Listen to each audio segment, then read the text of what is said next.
Hello, good afternoon. I'm Michael Kessler, Managing Director of the Berkeley Center. I'm very pleased to welcome you to this symposium honoring the life and legacy of the Swiss priest and theologian Hans Küng, who passed away in April at the age of 93. Küng made robust contributions to the Second Vatican Council in ecclesiology, ecumenical and interreligious dialogue, and the encounter of religions in a global context. Most notably, he developed the Declaration Toward a Global Ethic, an aspirational document that emerged from the 1993 Parliament of the World Religions and was signed by many leaders of the world's religions. The declaration affirms, quote, "a common set of core values is found in the teachings of all the religions, and that these form the basis of a global ethic." This is truly aspirational, it is complicated, nuanced. I am delighted that we have gathered a good number of my faculty colleagues at the center whose work ranges across theology, ethics, sociology, political science, global human development, who each recognize the impact Küng had on our common scholarly work. We developed this symposium to take stock of Küng's legacy and think through its meaning for our future work together. I want to particularly thank our partner and co-sponsor in this event, the Department of Theology and Religious Studies at Georgetown. My colleague Paul Eli will moderate today's conversation. Paul is a senior fellow at the Berkeley Center and a distinguished author of many significant books and essays. I thank Paul for his work today moderating this conversation. This webinar is being recorded and the captioned video will be posted at the event page on the Berkeley Center's website very soon. If you registered for today's event, you'll receive an email when that becomes available. In the last 15 or 20 minutes, we'll answer questions from the audience. If there's time, please join the conversation by posting questions in the Q&A box, and Paul will moderate those questions. So now over to you, Paul. Thank you.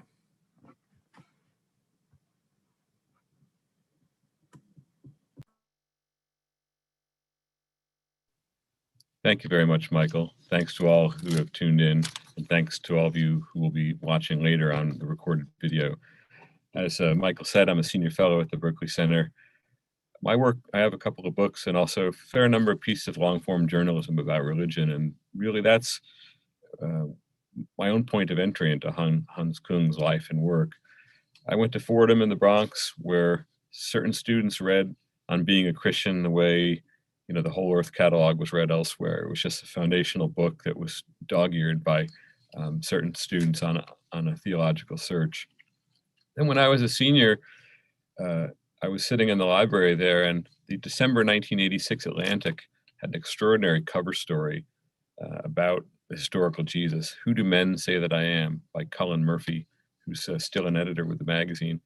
And that extraordinary piece at once introduced Küng to me and set me on the path that I've been on ever since, because it was just a model for long-form journalism about religion that had both pertinence and depth. I'm just going to read the description of Küng because it's just so beautiful and apt before we begin. This is Murphy. I spent some time not long ago in Tübingen and passed the latter part of an afternoon in the company of Hans Küng at his home high on the Waldhauserstrasse.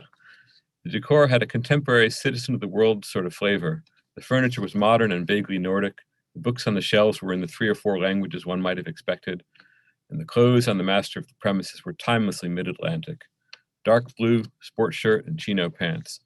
Küng, at the age of 58, looked as spare and well organized as did his domestic environment.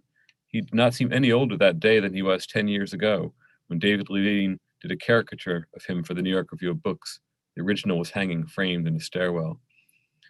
Küng has had his troubles with Rome. This is 1986, with Cardinal Ratzinger newly installed at the Congregation for the Doctrine of the Faith, and of course John Paul II as Pope.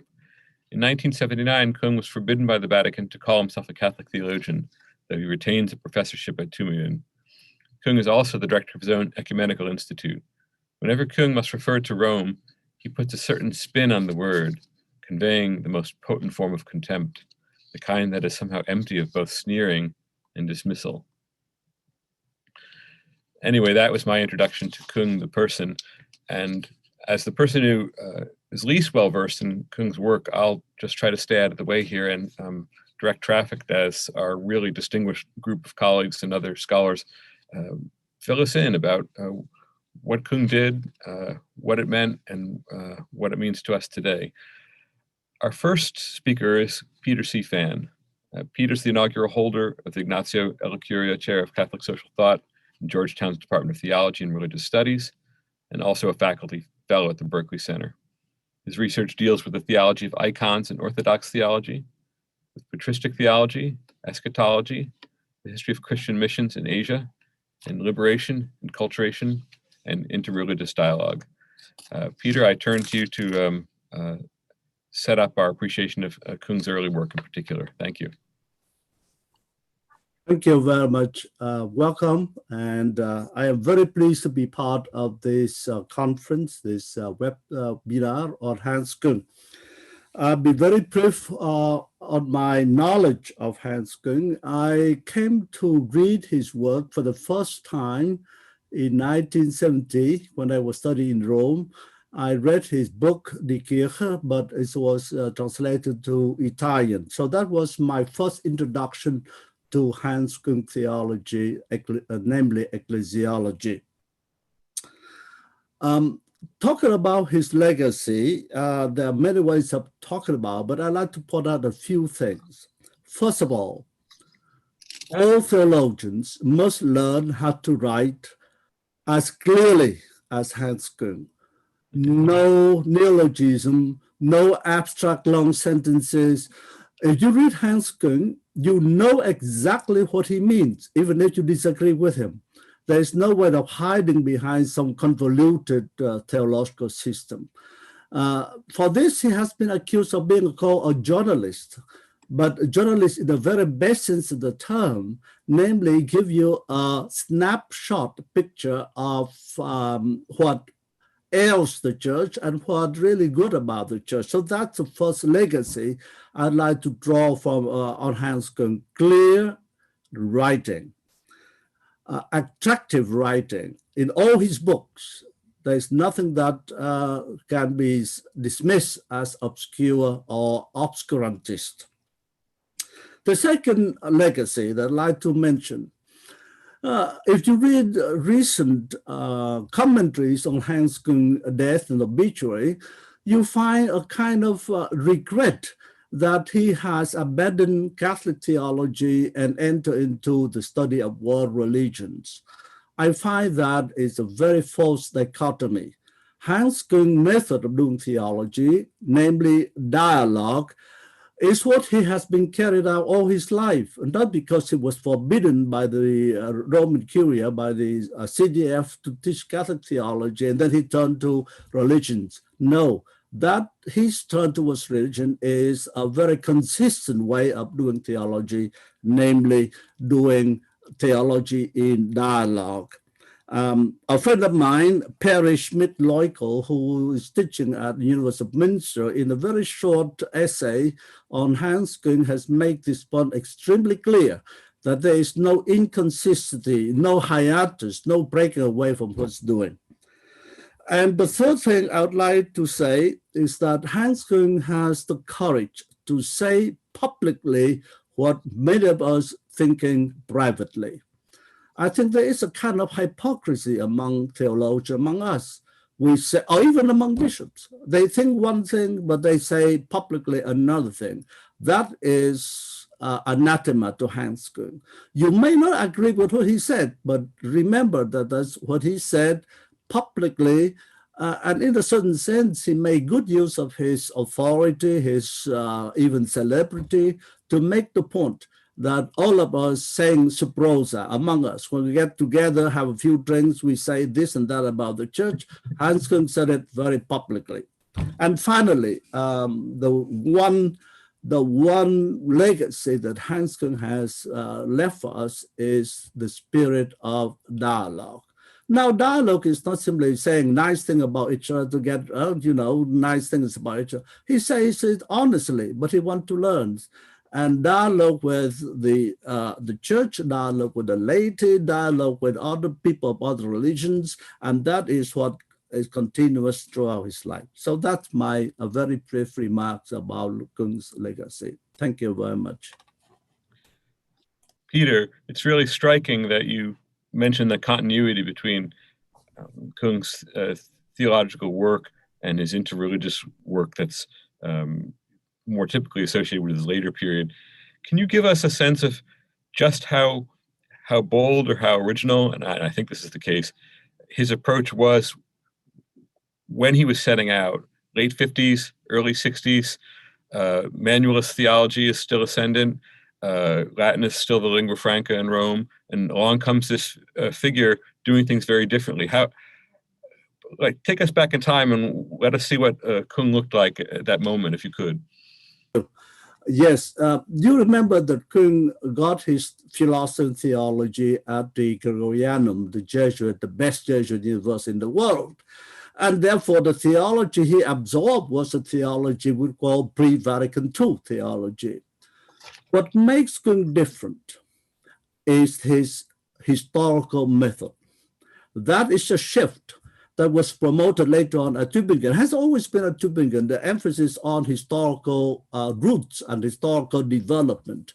I think that's what really distinguished Küng from many others theologians of his time, that is his deep concern for how history has developed throughout. And so his ecclesiology, you take the book, The Church, the big book that he wrote that becomes so central for many of us studying at the time, he traces the historical development of various offices of ministries in the church.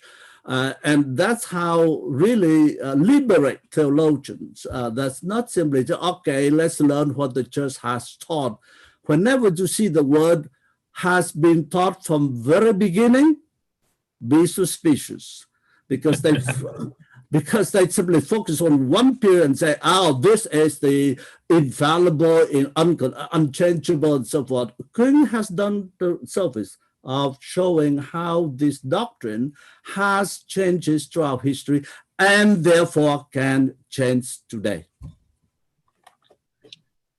And that rings true in the sense that Vatican II is often characterized as the moment when the church entered history and when it sought to be pilgrim church on the path in time rather than ahistorical. And yet, not so long afterwards, a couple of significant figures in the church, I'm thinking of John Paul and Ratzinger, asserted a very different view of history, let's say. They were not ahistorical in the way of their predecessors.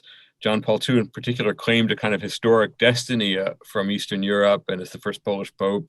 Ratzinger was steeped in history, and yet they reached a very different apprehension of how history would shape theology. Help me to understand that conflict a little better, will you? Yes.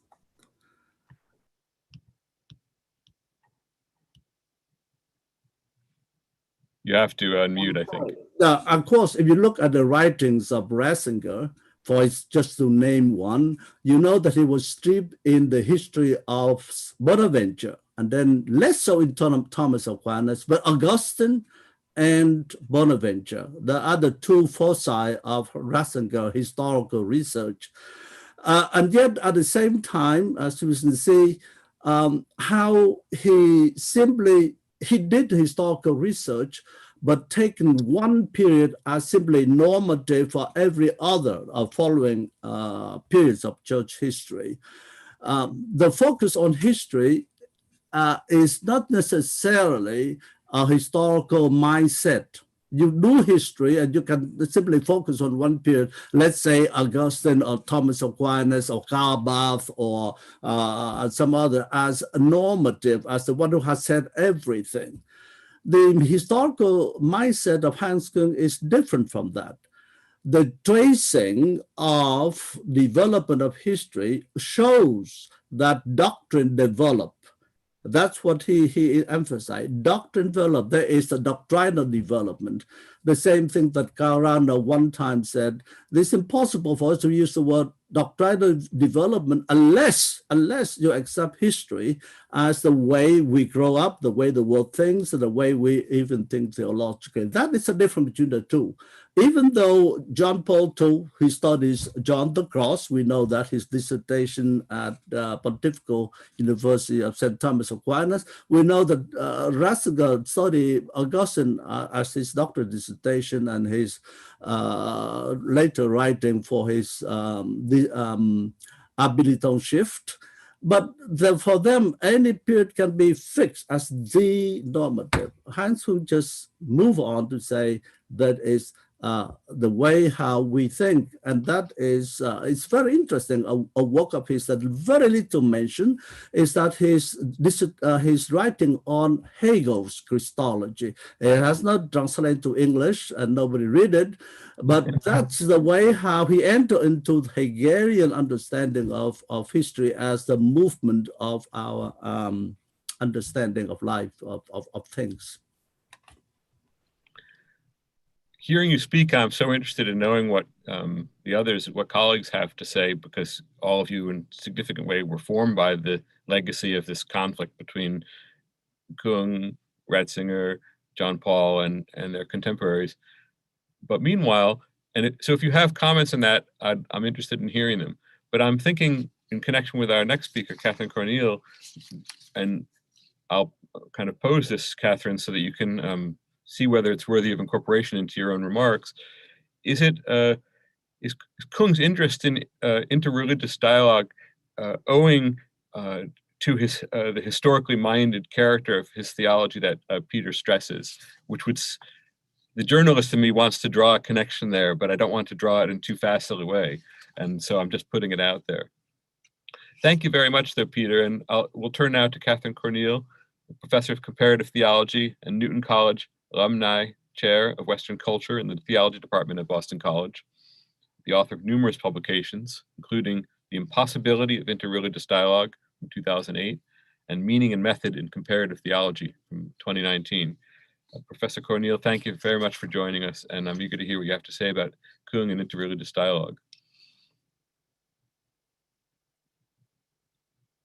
You have to unmute. Thank you very much. Thank you for inviting me to be part of this group of Georgetown scholars who are reflecting on the history of and importance of Hans Küng. I think what you're suggesting, that his interest in other religions has to do maybe with his historical orientation, certainly rings true.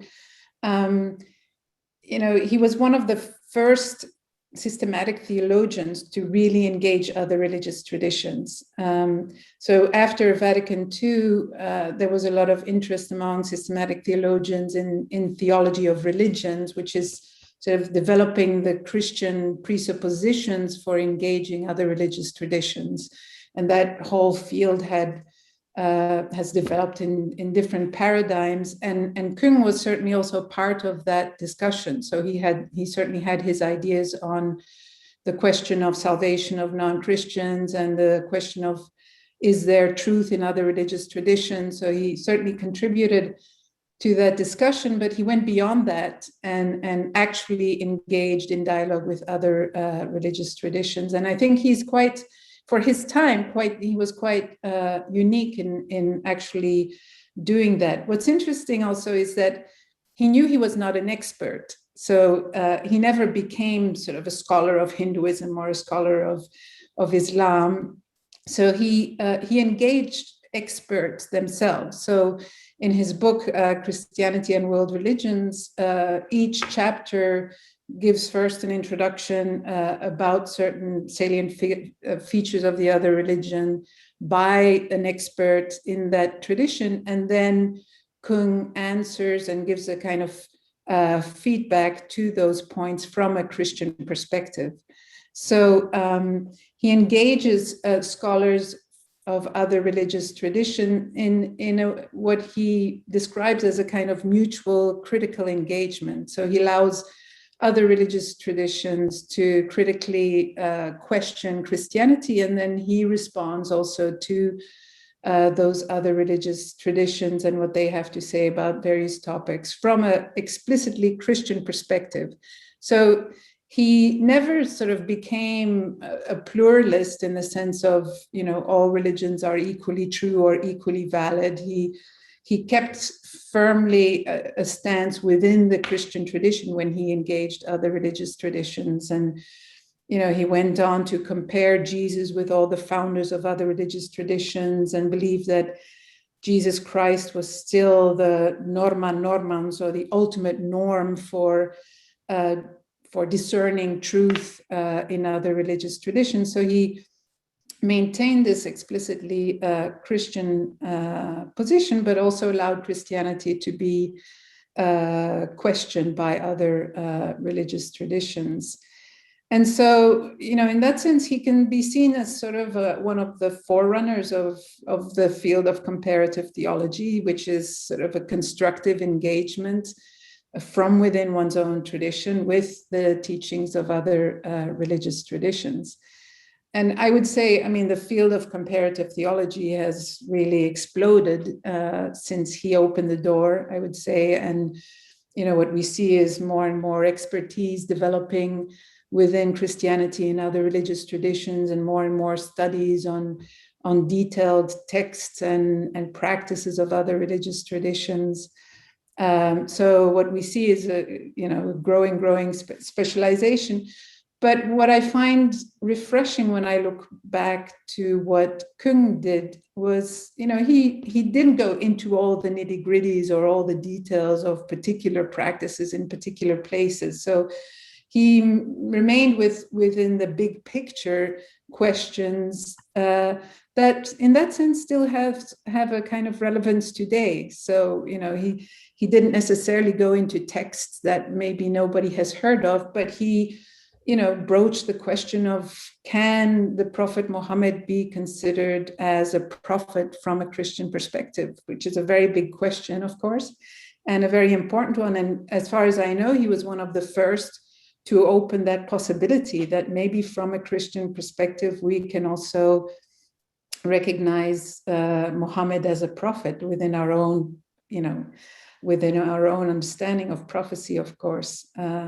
So he was quite daring in that sense. I mean, he always was a bit of a rebel, and but I like sort of to go back to some of the sort of big questions that he asked and that remain, you know, relevant, I think, for us today. So that's in terms of his actual dialogue with other religious traditions.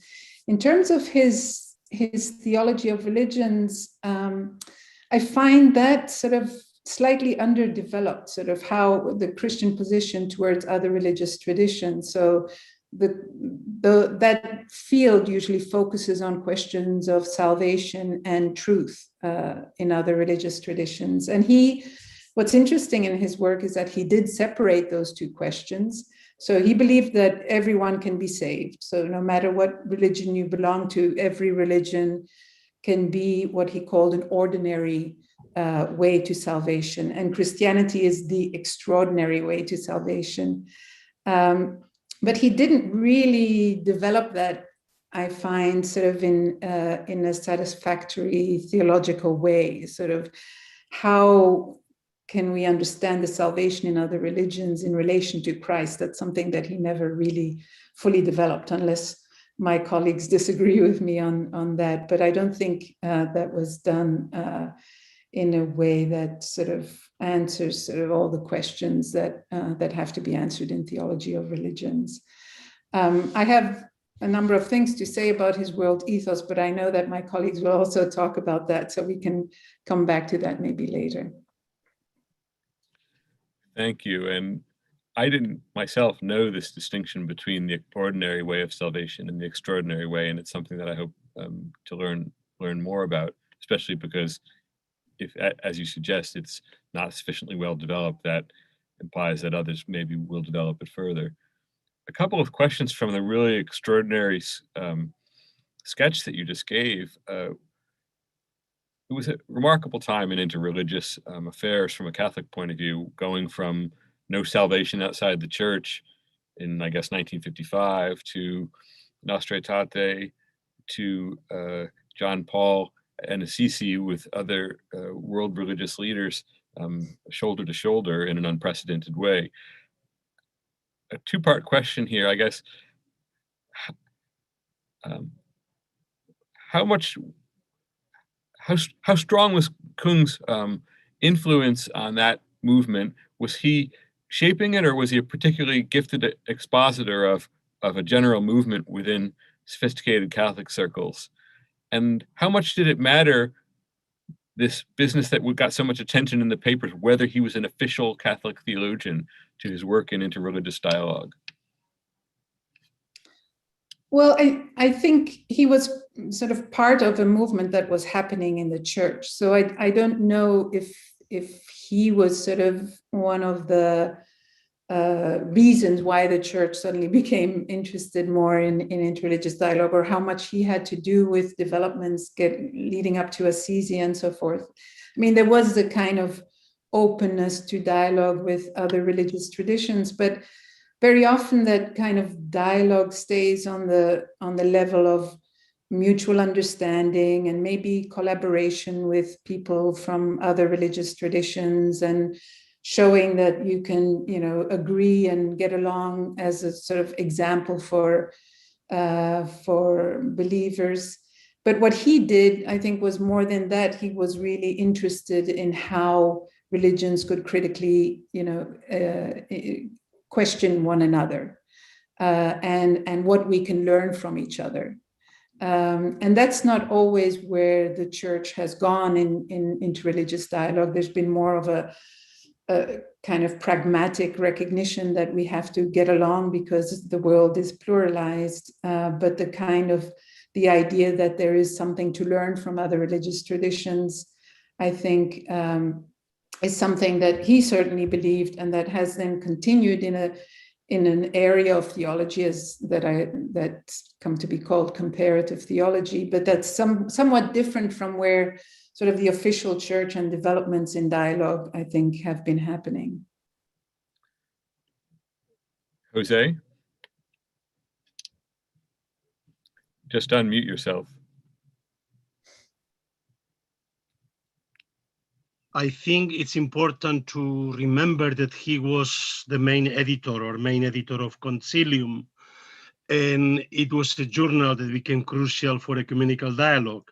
And he was actually the editor in charge of ecumenical dialogue within Concilium, and he edited many special issues dedicated both to ecumenical dialogue and to then specific dialogues with Judaism. At first, ecumenical dialogue meant intra-Christian dialogue, but later he was one of the first to move Concilium into dialogue with Judaism. Of course, it was not new. Nostra Aetate had begun precisely as a dialogue with Judaism. And then it's later that moved on to dialogue with other religions. So there is a clear passage from his work as ecumenical dialogue within Christianity to his dialogue with Judaism, and then dialogue with the other world religions. Does that tripartite formula make sense from your point of view, Catherine? Yeah, I think so. I mean, if he was an expert in any particular tradition, I think Judaism was the tradition he was most steeped in. Yeah, that's certainly true. And insofar as Concilium sort of had its own impact on the rest of the church, I would say it certainly, he certainly had a lot to do with that. Thank you. One of the things that, one of the things that Peter pointed out about Küng was his clarity of expression and boldness in presenting certain important ideas. And I think the global ethic is a particularly good instance of that, in that it took many complex topics involving interreligious dialogue, its implications for world affairs and so forth, and presented them in a way that suggested a plan of action, and also were succinct so that non-specialists could get a hold of it. And that we're going to progressively work through implications of that through the next several interventions from colleagues. And the first is going to be from David Hollenbach, Jesuit, who's the Pedro Rupe Distinguished Research Professor in the Walsh School of Foreign Service at Georgetown, also a senior fellow with us in the Berkeley Center, and an affiliated professor in the Department of Theology and Religious Studies at Georgetown. His teaching and research deal with human rights, with religious and ethical responses to humanitarian crises, and with religion and political life from the standpoint of Catholic social thought, theology, and the social sciences. David? Thank you very much, Paul. It occurs to me that Hans Küng's engagement with the global ethic of trying to bring diverse traditions of religion together around some kind of common ethic has very deep roots in his own thinking. His interest and commitment to dialogue with others goes right back to the very beginning of his career, well before he started his work on the global ethic. His first book on justification, which was a development of his doctoral thesis, was addressing the deep split between Catholicism and Protestantism that stemmed right from the Reformation. And it was a major achievement. Probably the greatest Protestant theologian of the 20th century, Karl Barth, when he read Küng's book on justification, said, after reading this book, I must reassess my approach to Catholicism. Quite dramatic coming from Karl Barth. And Küng was in his early 30s, wasn't he? He was a young man. Yes, he was certainly in his 30s, and he was probably even younger in his late 20s when he wrote the thesis on which the book was based. So it goes, and that dialogue between Catholics and Protestants was very important for him right at the beginning. And then on the eve of the Second Vatican Council, he wrote another book that was a very extraordinarily influential book. It was called The Council, Reform, and Reunion. And it was his advocacy of what direction he thought the Second Vatican Council should go. And it should go toward reform and reunion. And he had in mind the reunification of Christianity, ecumenical orientation, and so forth. And so these ideas of dialogue between diverse traditions were with Küng from the very beginning. Then his movement toward the global ethic began after he did many other things with his book on the church and a variety of things that Peter Phan has mentioned. But after his book on infallibility of the Pope got him in trouble with Rome, and he was forced to step down from his position of professor of Catholic theology at Tübingen, and he took over then in the Center for the Interreligious Dialogue there, and that moved him toward encounter with other religious traditions, and that became the main work of the remainder of his life, really. And one of the things he was looking for was, can we find a common ethic among the diverse religious traditions of the world that could contribute to peace and could contribute to mutual respect for people around the world? Religious traditions can be vociferous, they can be divisive, and Küng wanted to find ways that we could avoid what Sam Huntington has called a clash of civilizations driven by religion, and say, can we find a way that we can see religion contributing to the unity and the mutual respect of people? And that was his endeavor in moving the World Parliament of Religions in 1993, produced the first version of the Declaration on the Global Ethic. It was redone and basically changed slightly in 2018. But this document made a claim that there could be found a common core of moral values, moral norms, and moral virtues that could shape people's lives in a way that would contribute to global peace, global mutual respect across traditions, and contribute to global justice on the economic level. And then the revision of the document included contributing to the global environmental crisis in a way that would help address that. So he was working on bringing about dialogue among these traditions in a way that could contribute to world peace and world justice. Now, one of the things that came to the fore in the development of this global ethic in its early version in 1993 at the World Parliament of Religions, he highlighted, and the declaration highlighted, the golden rule: do unto others as you would have them do unto you. And he said that this orientation could be found in virtually all the religious traditions of the world.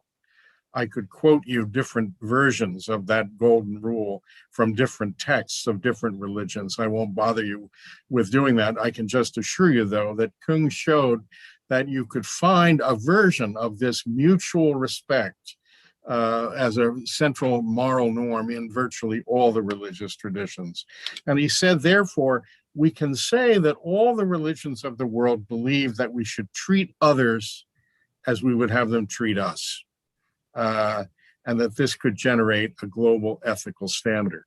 Now, I agree with that, but I think, and Küng also recognized that that wasn't sufficient, because in addition to this common ground that he found in these religions, there is also a source of division, of difference, and that one of the things that he spent a lot of time on, and we can get into this in our discussion, was trying to notice how the differences that set religions apart from each other could be addressed in a way that would not lead to conflict, but could also lead to mutual understanding. That there needed to be genuine understanding among the traditions, not just of the things they shared in common, but also of the things that made them distinctive from each other. And that was a very important contribution that would then open up the door for serious theological investigation from within religious traditions about how their distinctiveness could enable them to relate to those who were different in a positive way. Catherine Cornille has highlighted that he remains very much a Christian, and he looks at Christianity. For example, what does it mean to say that Jesus is Lord of all of the universe and of all of humanity, and not use that as a way of saying, therefore, Hindus and Buddhists and Jews and Muslims shouldn't exist? What does it mean to say Jesus is Lord, but also have it affirm a way of thinking about a positive relationship to Jews, Muslims, Hindus, Buddhists, and so forth? And he was also interested in how other religions could approach their own distinctiveness in a way that could address their commonality or their positive relations with others. I think he would have been very pleased with a book by Rabbi Jonathan Sachs entitled The Dignity of Difference, in which Sachs, who was the chief rabbi of the Reformed of the Orthodox Jewish community for the Commonwealth, Sachs developed in that book a very distinctive Jewish argument for why Jews should respect non-Jews. And I think that that's the sort of thing that Küng wanted to see more of, a kind of theological development that could approach the distinctiveness of traditions, but also in a way that could lead to affirmation of those that were different. This is what John Rawls has sometimes called the effort to achieve a overlapping consensus among distinct traditions, an overlap between them, but not just in terms of a least common denominator, but with each tradition finding within itself resources for a positive relations with others. And that's a very important contribution from Küng, and it's a task that remains before us today. So let me stop there and we can continue this in our dialogue. Thank you, David. And to all of you, the floor is open for a bit before we move on to Drew's remarks. But something that you said certainly led me back to something that Catherine Cornille said a few minutes ago, David. And there's a suggestion in your account that Küng really was trying to square several circles, recognize the distinctiveness of every religion without setting them at odds, and while somehow retaining the extraordinary character of Christianity among them. Sounds impossible to me. And Professor Cornille, you suggested that his thought on that wasn't fully developed at his death. Am I framing things in useful terms here? Please take this anywhere. Yeah, Oh, go right ahead, Catherine. Go right ahead, please. I just think he didn't fully relate his Christology with his soteriology. So he wanted to affirm the dignity and value of each religious tradition. I think partly the reason for this is also that he saw salvation as sort of the liberation from our existential human condition of alienation and anxiety and confrontation with death. That is something that all religious traditions have in common, and every religious tradition offers an attempt to overcome that. So that's how he saw the general or generic term of salvation as something that all religions have in common, and all religions are more or less successful, he thought, in overcoming that. So he didn't, that's how he saw the possibility of salvation in all religious traditions. I don't think he thought of salvation in other religions necessarily in the Christian terms of the triune God, or oneness with a triune God, or the kingdom of God, or anything that has to do with what is specifically Christian about the Christian understanding of salvation. And that's what he would have understood as sort of the extraordinary understanding of salvation versus the ordinary understanding of salvation as just overcoming one's historical and worldly existential malaise, which is indeed what all religions attempt to do.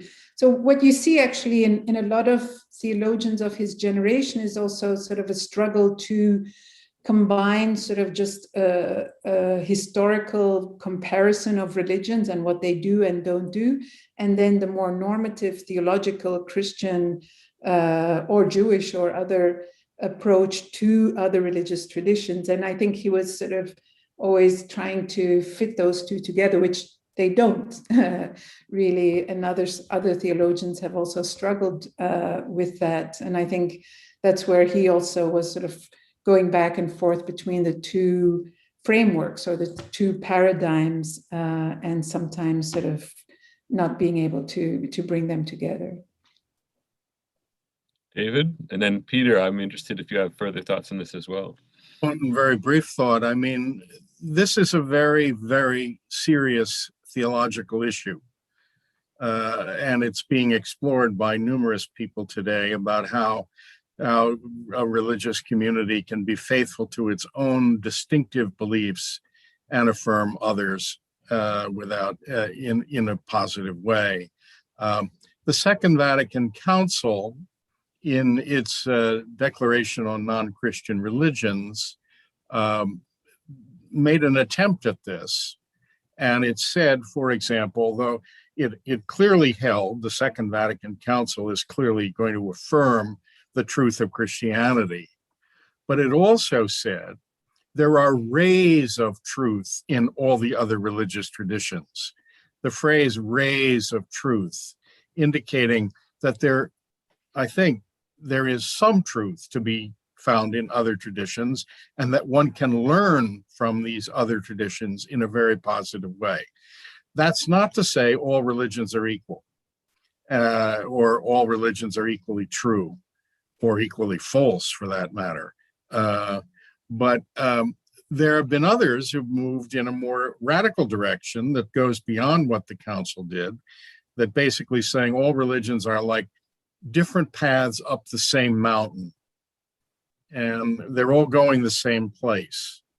And I think it's going to be very difficult, though, for a believer in Jesus Christ to say that without abandoning the notion of the uniqueness of Christ. And the same way with a Muslim, without abandoning the uniqueness of Muhammad as the definitive final prophet.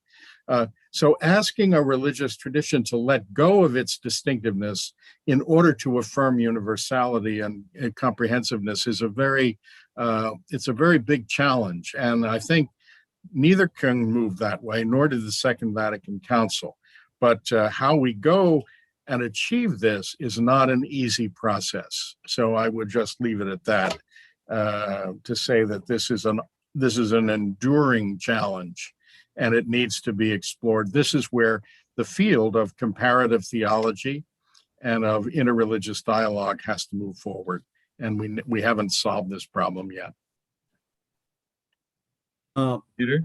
Yes, I think that the position of Hans Küng does not please either the group we call exclusivist or the pluralist. The exclusives would say that the only one religion is a true one, the rest are various superstitions of falsehood and so forth. Now, Hans Küng opened that, as Vatican II did at Nostra Aetate, recognizing the possibility of salvation outside of the church. The old Latin phrase, outside the church there is no salvation, is now very much modified. So he doesn't please those exclusivists. But he also doesn't please the so-called pluralists either. Because as David said, pluralists tend to say, yes, all religions are kind of different paths to the same summit. And Hans Küng certainly would not do that. And he has been criticized by a lot of the pluralists for not taking that step. The one thing I'd like to caution, though, in our conversation about comparative theology or theology religion is this. Very often we look at other religions, study them, evaluate them using our own criteria of what's true and what's false, what's good and what's bad. We try to be very open, but at the last moment, we always use our own criteria of truth and value and judging other religions. Is that avoidable or is it unavoidable? Of course it is unavoidable in a certain sense because we always work out of a certain tradition context. But we have to be very careful not to judge Buddhism as not a true one because it does not speak about salvation as union with God. It doesn't. But it doesn't mean that therefore Buddhism is necessarily worse than Christianity. It's a one way of doing understanding relations with the transcendent. I think that is a very common mistake among many of us, using our own criteria to judge other people, not understanding other as truly other, and appreciate the otherness and learn from it without saying, well, you are less perfect than we are because you do not satisfy the 10 criteria we set up for whatever is true religion. I think if I can interject, I think, so to go back to Küng, so Küng had 3 criteria for evaluating other religions. One was the humanum, to which extent do the teachings of other religions sort of serve human dignity. Second was whether other religions lived up to their own authentic and canonical teachings. And then third was the Christian criterion. So when we evaluate other religious traditions, we can do so in various ways. And he used both the kind of Christian normative criterion, that Jesus was the ultimate norm of what is true and what reflects the divine will. But he also used more generic criteria, such as the humanum or the degree to which religion lives up to its own highest ideals. So this is also something to be thought about. I don't know whether I agree with you, Peter, that we shouldn't use our own criterion. As you pointed out, it's inevitable that we use our own criteria in judging other religious traditions, but we can do that, I think, in a humble way, by stating that this is what we know to be the truth, and not necessarily putting down the other religion, but still, living up to our own highest ideal, and then seeing how the other religion may teach us something, or how or what we can learn from another religious tradition, but still, recognizing that this is where we stand and this is what we believe, and that if that is the truth, then there's a logical inconsistency in thinking of other religious traditions as equally true. So I think, going back to Küng, I think you can use the Christian criterion in addition to other criteria when you evaluate other religious traditions. And this is maybe something interesting to come back to also. I wanted to ask David also something about the global ethic project, because I was part of the beginning. I remember when Hans Küng came to Leuven, I was still a doctoral student. And at the time, he had 5 criteria or 5 norms that were common to all religious tradition, 5 ethical principles. And among them was then also honoring one's parents. And in discussions afterwards, I told him I wasn't sure whether that was sort of a universal criterion. And then years later, I saw that had dropped away. I'm sure others had also pointed that out to him. But the thing that I always wonder about is how effective that is, or how much you, David, for example, or other ethicists can use that really in engaging other ethical systems. Because you can agree that all religions are, against killing. No killing is certainly one of the universal principles. But what that means for a Buddhist is very different from what it means for a Christian, or what it means for a Jain is very different from what it means for a Christian. So in fact, those very general formal principles are quite abstract until you go into the details of what they mean. But I'm wondering, in your work, David, as an ethicist, do you use his global ethic much? Is it, or how is it useful to you? I would just say very briefly that the global ethic that the Parliament developed, and that Küng elaborated more personally himself, is basically affirmative of the Universal Declaration of Human Rights that comes out of the United Nations, which was also signed on to by basically all the leaders of the world at the big Vienna conference that took place back about 2 decades ago. And I'd be more inclined to see the effort that the global ethic is taking on as getting translated into the contemporary scene through the human rights ethos. And now that, of course, raises a whole host of questions about whether human rights are universal or not. And there are people that are arguing about that. But I think that one gets a good start on a common ethic by using the Universal Declaration of Human Rights. And I would think that the Parliament and the Hans Küng himself probably would have, and they did really affirm those fundamental human rights as universal. And that would be the route at which I would go, because there's a huge literature out there about human rights and how to interpret them legally, economically, politically, and what to do about them in policy terms and all that. And I think what the human rights ethos does is it gives religious communities that are willing to buy into the common global ethic an avenue for engaging not only other religions, but also the secular domain in which policy is being made. So I would go that route myself. Mm-hmm. Thank you, David. That's a good point to turn to Drew Christiansen, who's going to speak about a particular application of the global ethic. Drew is Distinguished Professor of Ethics and Human Development in the School of Foreign Service at Georgetown, Senior Fellow at the Berkeley Center. His research areas include disarmament, nuclear disarmament, nonviolence and just peacemaking, Catholic social teaching, ecumenical ecumenical public advocacy, and he's a consultant to the Holy See and a steering committee member for the Catholic Peace Building Network. Now, Drew, as you present your ideas, I didn't give a succinct account of just what the a global ethic is. So could you incorporate that somehow? Please unmute. I'll be happy to incorporate that in a minute or two. I want to begin with a book that David Hollenbach cited, and that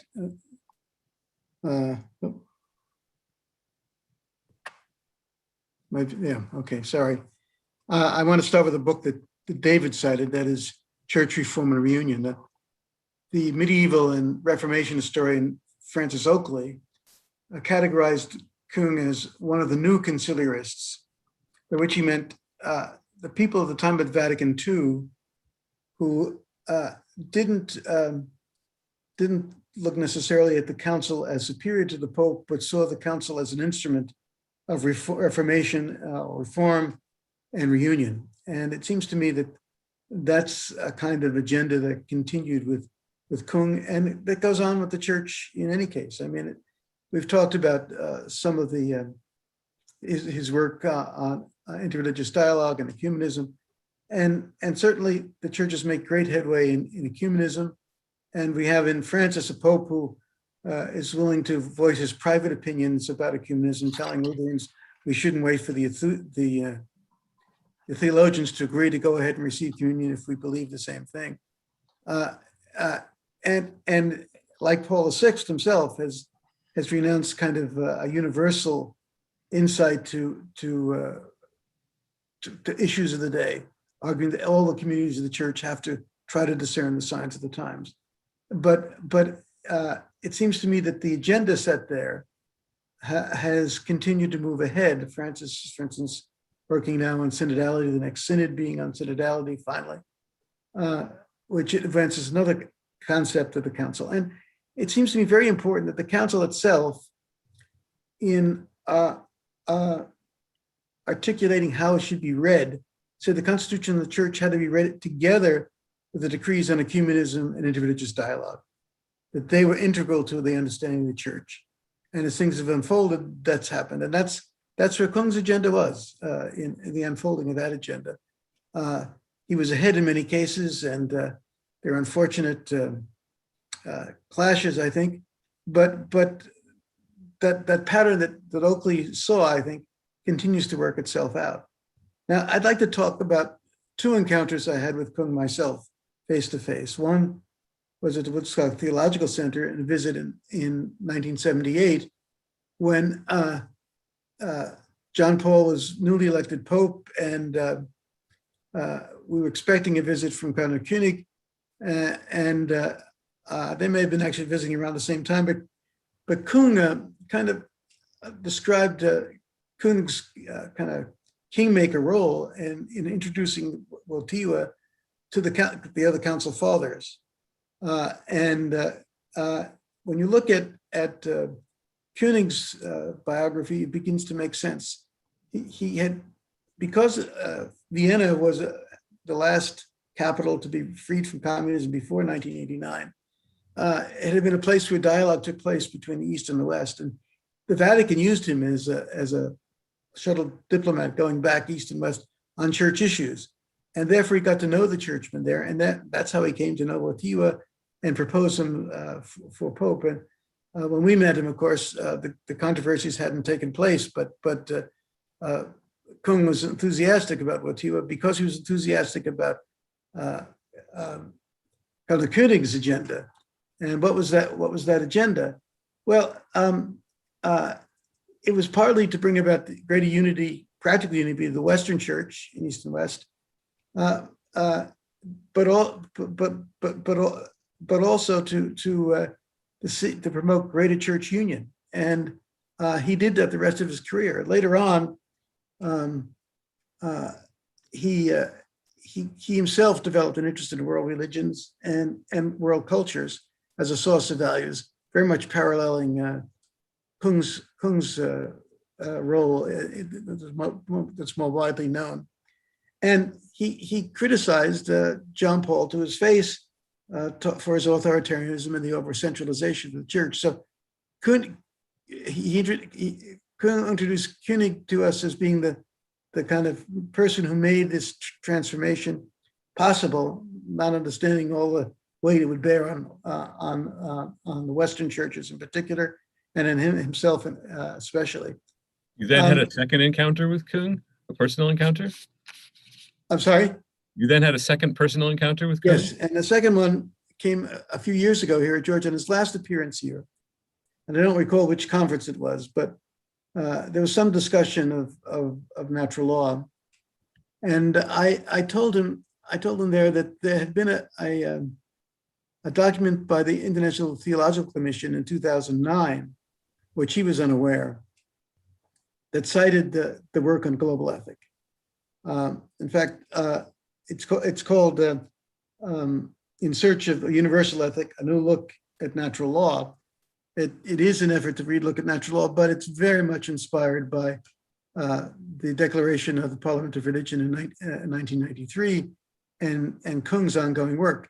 It talks repeatedly about the world's wisdom traditions and goes through each of them. It goes through Hinduism, Buddhism, Confucianism, and other later traditions. It talks about convergences between these traditions and about the continued need for dialogue among them. The content you would ask me to describe is that the original declaration that was written by Küng included two principles: humanity, which is basically that we treat other humans as humans, and the allied principle of the Golden Rule. It's not clear to me why they're distinct, but they're presented as distinct. And they are embodied by several directives of values. And in the beginning, they were nonviolence, peace and justice, truthfulness, and equal rights for men and women. And then in 2018, the Parliament redrafted the declaration and included environmental concerns in it. So that's kind of the fundamental guts of it. And the ITC document,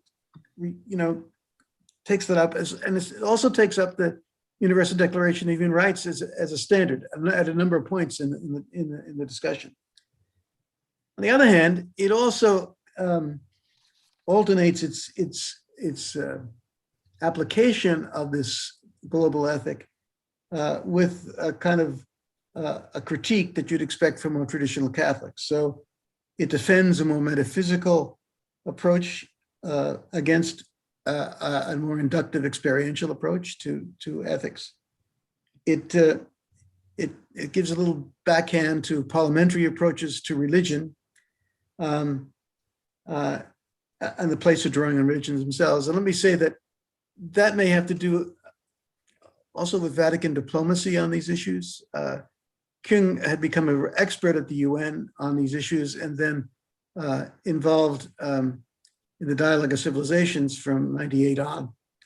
And the Vatican's position about the three major dialogues at the UN that were interreligious, intercultural dialogues was that each of them represented a structure that came from the political arrangements of religion and politics in the sponsoring states. And so you could rely on them as a base for genuine dialogue between religions. So that the Turks would have been co-sponsoring one dialogue, and they had a situation where the state had to control the religion. There are other different kind of arrangements, but if you look at them structurally, each of them represented the expectations about religion and politics that came in the laws of the specific countries. Thank you, Drew. Okay. going to go to Jose now, José Casanova, one of the world's top scholars in the sociology of religion, senior fellow at the center, focusing on globalization, religions, and secularization. Also professor emeritus at Georgetown, where he taught in the Department of Sociology and in the Department of Theology and Religious Studies. Jose, Drew intimated some of the challenges and limitations that the global ethic produced in worldly bodies, whether it's the UN or the ITC, and I know that's something that you wish to discuss. So thank you. Yes, well, I'll approach this as a sociologist. The whole issue of, I think that Peter was right in pointing out that King was neither a pluralist nor an exclusivist, and he understood sociologically the most important process that is going on in the last 50 years is the emergence of a pluralist system of religions around the world, a global system, in which each religion claims to be unique and different, with the right to be unique and different, therefore affirming their particularism, but at the same time claiming to have something universal for all of humanity. Now, this is a square in circles, as you pointed out, but nonetheless, this is the social fact. Now, I think the problem in Hans Küng approach was it was an over-intellectualist approach. This already was clear in his 1982 dialogue with the experts of other religions, not with other religions, but as academic experts in German universities and other religions.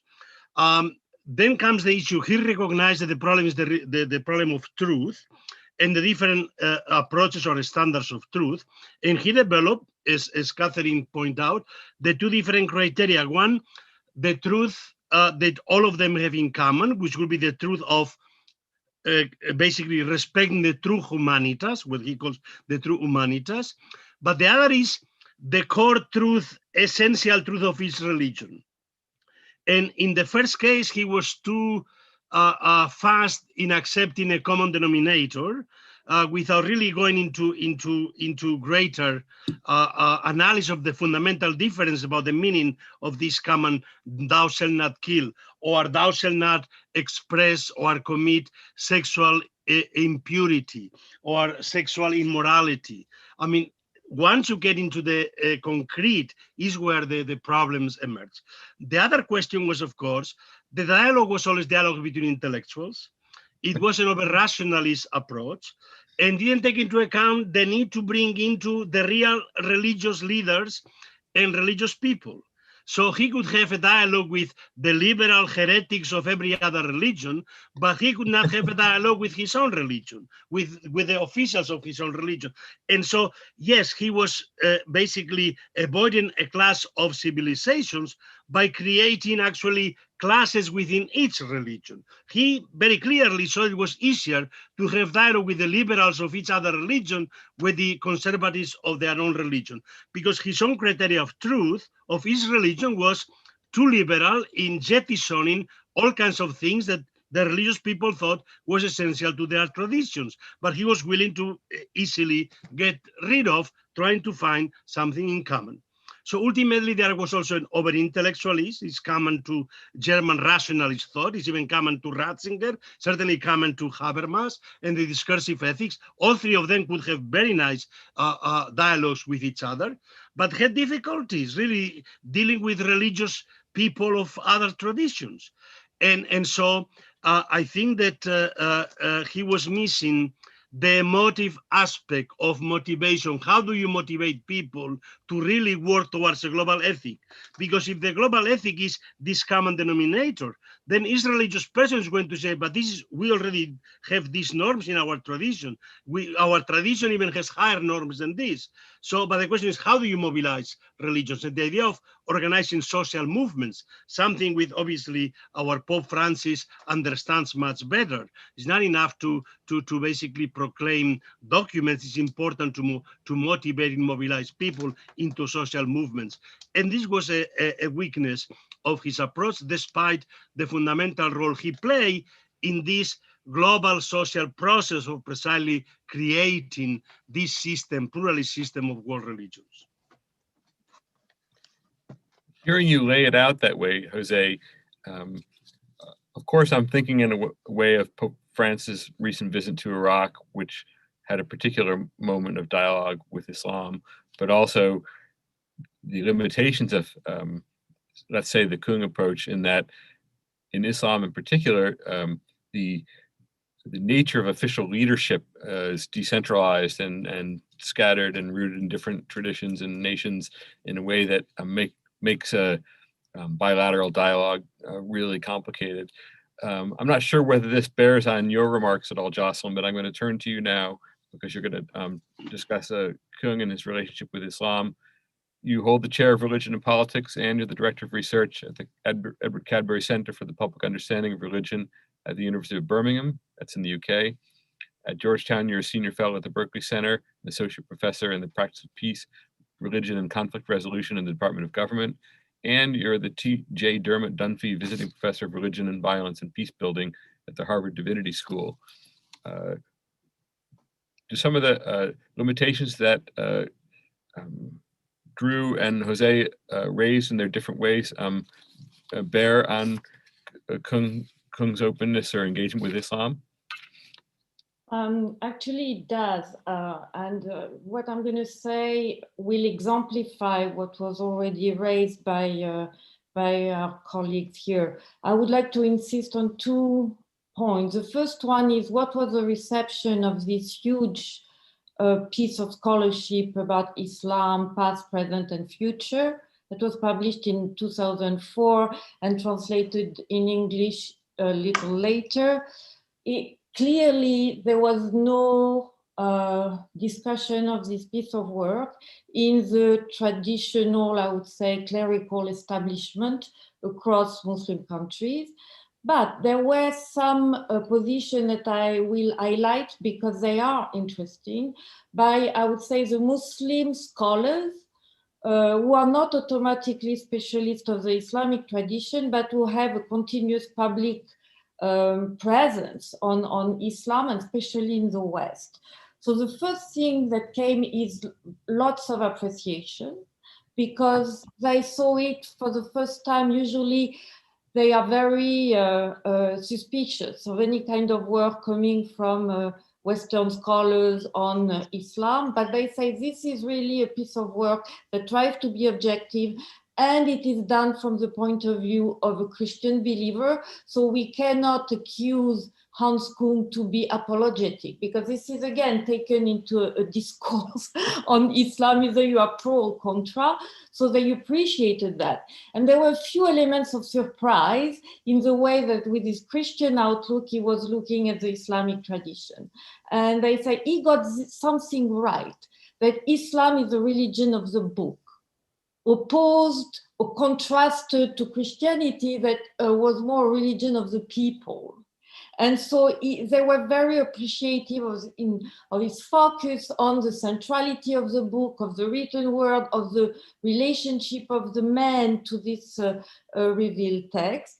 What they also found surprising and didn't agree with was that he saw Islam as a religion of the law, while it is not really what it is. And in this sense, their surprise was well taken.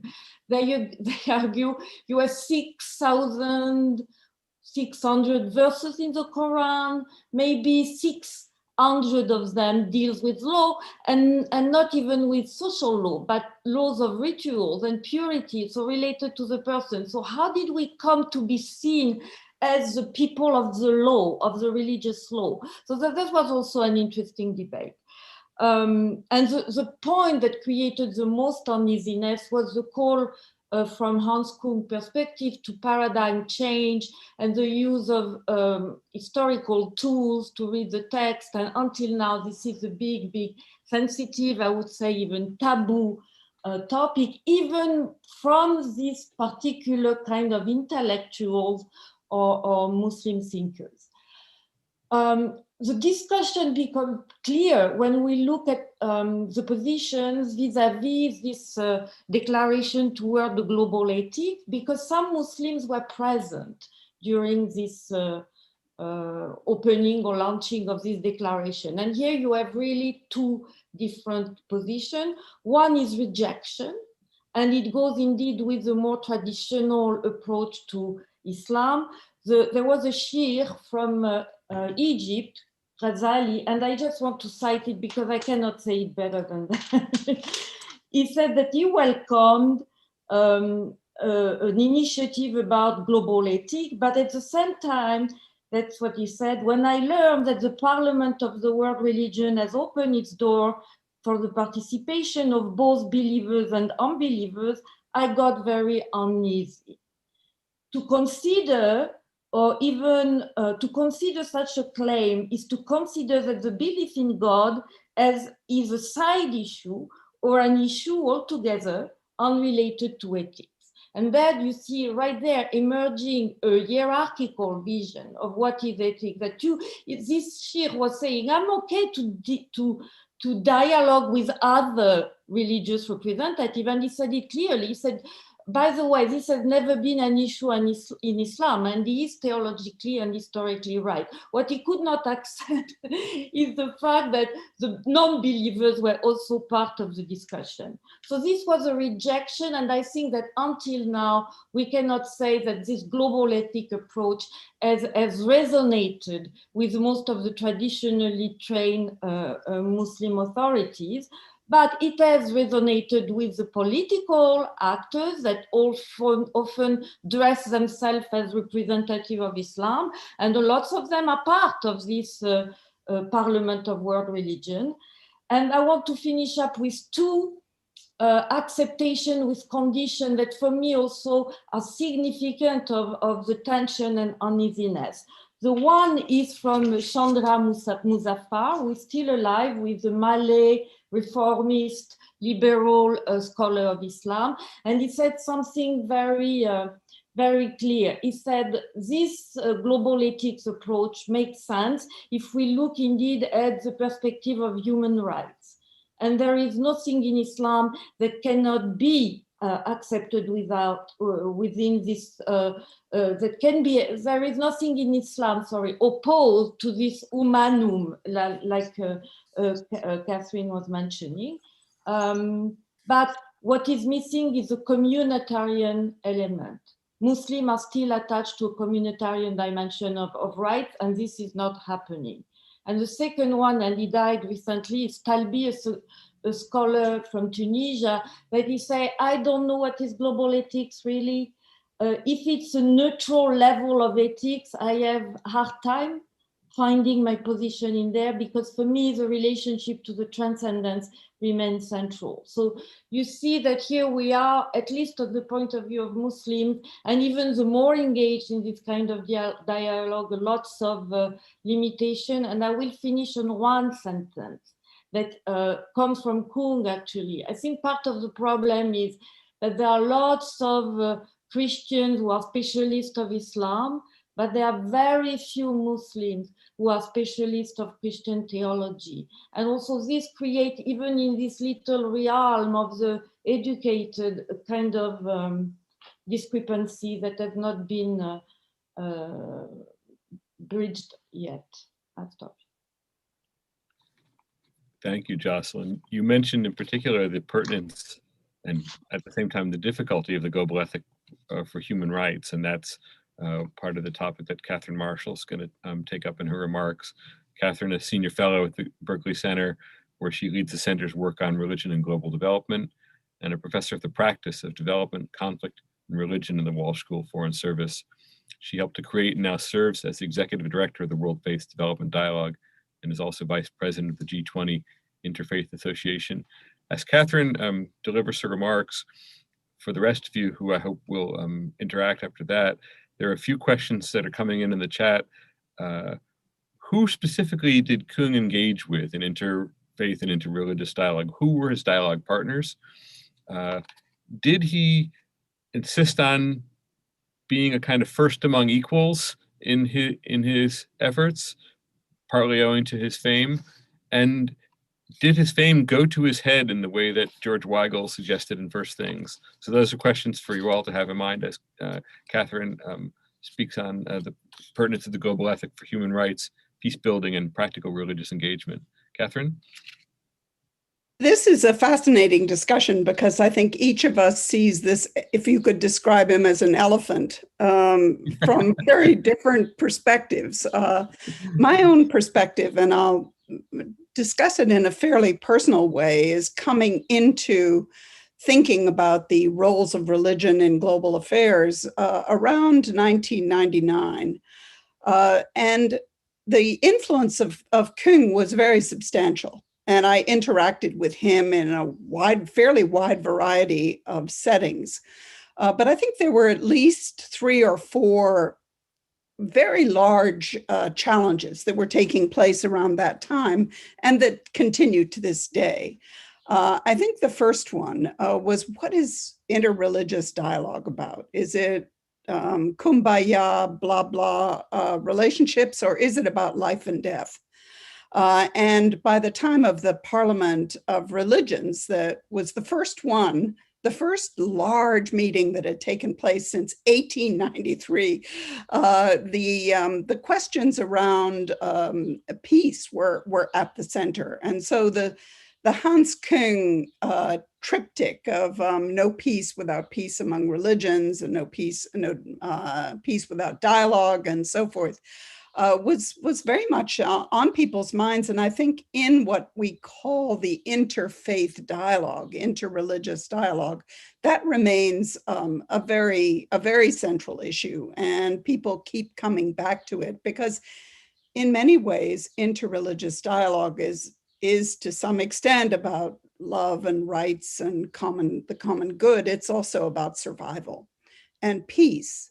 Which brings me to the tensions that were taking place around 9/11 and the associated events with it. I was looking at something that I remember as one of the first events that I dealt with, which was the exhibit of the Hans Küng global ethic at the International Monetary Fund, very improbable, in 2002. And it was because Horst Köhler, then the managing director of the IMF, had a relationship with Küng and also was very interested in these international affairs and in the questions of the role of ethics. So this big exhibit took place. Köhler did the introduction, and I found something that I had not seen before, which I thought was interesting, which was that they had 4 points in the Hans Küng thing. But the 4th one is no survival of our globe without a global ethic. And in subsequent engagements, Küng was all over the place. He was at Davos, he was in the Interaction Council, which was former heads of state looking at, by the way, the Universal Declaration of Human Responsibilities, which was supposed to elaborate the Universal Declaration on Human Rights. So that was very much, but it was very much under this shadow of 9/11 and this sense of the enormous threats to peace and a growing set of questions around what religion had to do with these issues of conflict, which are issues that we struggle with today and that in many ways are sort of at the heart of what the Berkeley Center does. So the questions of peace building, and how religion is involved were important. But these also went beyond, because when I came into this question, working on religion in global affairs in 98, 99, there was enormous resistance to the idea that religious institutions, ideas, etc., really had much to offer to global affairs. There was great hesitation, skepticism, and the Hans Küng efforts, which eventually he took into business and to other areas, were really trying to address this question of how do these principles, how do these ethical principles, but how do the foundations of the ethical principles play in the very basic question of rights, of the common good, of solidarity, and now of environment. So I'll end with one other interesting side that I was, again, personally involved in so that I recall it distinctly. One of the big issues in the world today is corruption. And for many people, when you say ethics, they think of corruption and the honesty and use of public resources. Transparency International was founded in Berlin. And interestingly, Peter Eigen, who was among the most important founders and still is very much involved today, they really decided that the way to deal with corruption was to deal with it in a very technical way. In other words, not to make it an issue of good people versus bad people, right versus wrong, but to bring out the technical side. And Hans Küng challenged Peter very directly, saying that you're not going to be able to deal with these issues, with corruption, as well as with the issues of peace and of relationships, without being willing to deal with the ethical issues. And his afterword in Peter Eigen's story of the foundation of Transparency International deals with those issues of why coming to terms with those ethical issues, which is not suggesting that religions are more ethical, but at least suggesting that they are more positioned to grapple with the complex differences as well as the common ground among different ethical traditions. So I'll stop there, Paul. Thank you, Catherine. And as we open the floor, I note one further question that's come in the chat, and what would the implications of Küng's position be for an ordinary Catholic today? And it occurs to me that in some respect, Küng offered his own answer through his famous hypothesis, which we haven't yet cited, and I want to just enter into the record here.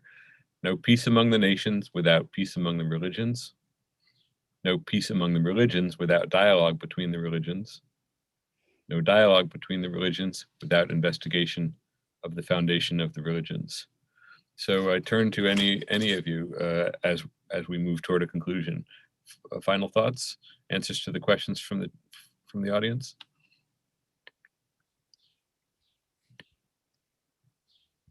I think that the remarks of José Casanova make regarding the elitist or rationalist approach to interreligious dialogue, I think that's an important criticism, which he would accept that. He would not say that I go and participate in a grassroots celebration of this or that. And that is precisely different between him and Pope Francis. So far, I haven't seen any official document, doctrinal declaration, or encyclical on interreligious dialogue from Pope Francis. But his actions, his sharing, his living and meeting with leaders and ordinary people, religious leaders, is a kind of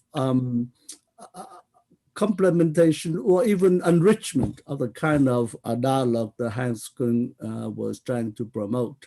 That is the meeting, encounter, that was the word Francis used, the encounter among religious peoples and non-religious people as well. So that's a question that I think Joseph was mentioned. Why do we believers dialogue with non-believers? Are we putting them at the same level? Certainly we do not, but intellectually we say, we consider your position very seriously. Why you don't believe in God, or why you don't do this or do that? I don't take my position as a norm to judge you as the wrong kind. And so when we move interreligious dialogue from the stratospheric level of like we do now, I mean, among intellectuals and theologians, to the level of daily life, sharing, working together for the common good, I think that is a kind of context in which interreligious dialogue really has its value. If I may, I think his most important contribution was precisely what Catherine has pointed out. The fact that he was able to bring those issues, the issues of religion ethics, to global elites, to take those issues serious in a way that they had not done before. and he felt more comfortable working with these global elites. After all, his project, the Forum Belt Ethos, that was the first version of the global ethics, was first presented at Davos, at the World Economic Forum. And yes, in the World Parliament of Religions, he was accused that procedurally he was authoritarian, he was not open to discussion. There was a rule, no amendment to my draft. And eventually it was accepted because it was only accepted as initial draft towards a contribution. So there was a sense in which he had difficulty entering into real dialogue in normal circumstances, rather than states dialogues in academic or institutional settings. But I think that his contribution precisely to global discourse, this is most important. The fact that these kind of discursive principles became them globally effective. Can I add just one thing? The Yeah, and issue, then we'll come to David. Jocelyne? yes, the one thing is that the messy process of peace building is done by people who do not connect neither to the World Parliament of Religion, neither to this global ethics. And so I'm not convinced yet that this institution has made an indent in the way that peace building is happening everywhere that I can witness. Some religious institution can play a role, but certainly not the Global Ethic Forum. And what is also a challenge here is the fact that this global ethic is not carried by the religious leaders who are on the ground every day. For example, today in Syria, there is a religious dimension to peace building under Assad. I doubt that they are working in the parameters of the global ethic document. That's a problem here that I found. And also 9/11 was the reason why the international community took on the question of religion. Otherwise, we could have gone for a long time as we were before. But that's my... Yeah.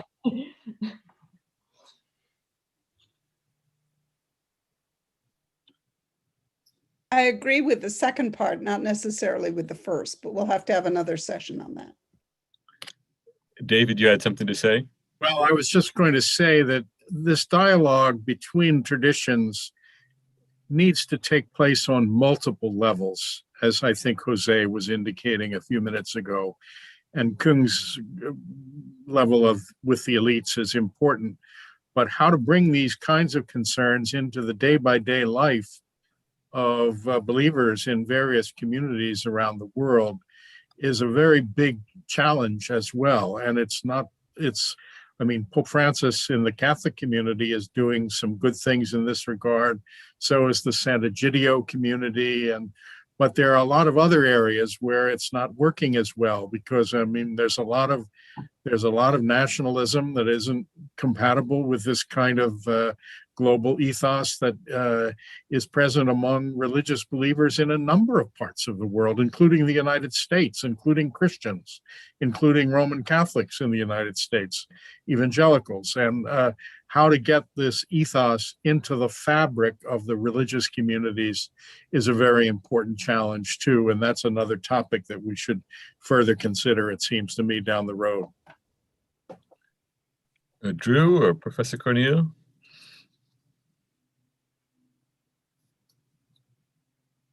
Just unmute before you talk, Drew.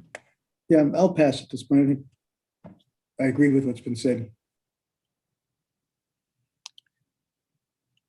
It occurs to me, well, Professor Cornille, do you have something to say? It occurs to me, just as an ordinary lay Catholic, that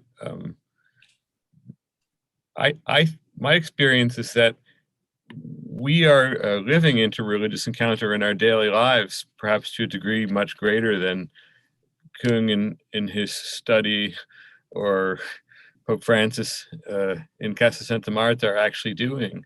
To live in Brooklyn, where I live, is to have half a dozen churches and several mosques within a few steps of my apartment. So in this respect, maybe theology is catching up with experience, and the leadership of people like Küng has to take into account the pre-formulated insights of ordinary believers. In any case, I'm so glad that we've all been together to discuss this.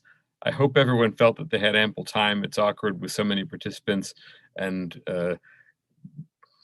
before long, we'll all be together in physical space together, and this will flow much more naturally. So I beg your forgiveness for any awkwardnesses in the transition, but thank you so much. Thank you to the Berkeley Center. Thank you to our co-sponsors, and thank you to all of you who've tuned in to join us virtually for this.